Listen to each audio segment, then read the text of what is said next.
1 ভাগটো 8 by y. Let the fraction be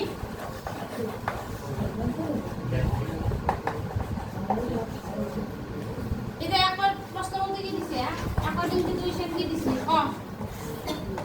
কার লগত যোগ করব লাগে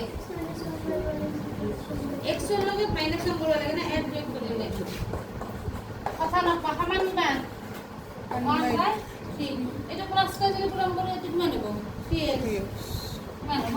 3x minus 3 গুণ 3 এটা মানব 1 1 এটা নাও মানালো আমরা দেখে রাখাই দেন তারপর আমরা দেখিয়েছে নো হরর লগত 8 যোগ করিলে x বাই y 8 যোগ করিলে 8 প্লাস করিলে ভগ্নাংশ কি মানো 1 বাই 4 এটা মানব 4x ইকুয়াল টু মানব y প্লাস 8 আমি এটা কাম করব y কি আমরা সাইডে নো সম 3x প্লাস y মানে কি হবে মাইনাস নিতে বলে না এটা এক নম্বর সম আমি অপরায়ণ কিটা বলি জানো না যে আকে আকে রাখছে এত y এর কথা আছে এত y এর কথা আছে এটা কি মিলবো অপরায়ণ এদিকে এটা কি হবে 4x প্লাস y মানে কি হবে মাইনাস এদিকে এই নাম্বার 2 নাম্বার এই যে এক y এর কত মাইনাস আছে এত y এর কত মাইনাস আছে একই চিহ্ন দেখলে কি করবে লাগে একই চিহ্ন দেখলে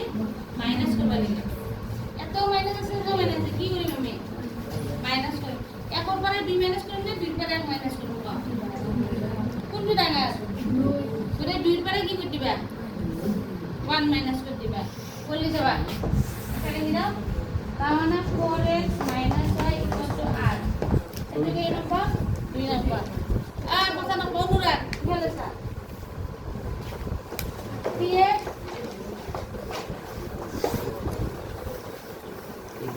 এটা 2 মাইনাস কি বানাবো কত 3.5 এর কি বানাবো জয়প্রকাশ 3.5 এর কি বানাবো 1x এই 2 y লিখবো নাকি রাস্তা আগে 3 এর কি বানাবো 5 এটা কত পাতি দিন এটা পাতি দে এটা কত পাতি দিবা তুমি বারবার পাতি দাও কোন পাতি দাও এখন পাতি দাও এটা 3x minus y equal to 3 3x মানে কি মান 5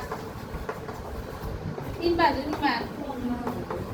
সমান কি মান 3 minus y 15 তো যোগ হয়েছে মানে কি হবো 15 3 গেল কি মান 12 হয় না আর y মানে কি হয় y মানে কি হয় 12 এদিকে ভগ্নাংশ কত কি হবো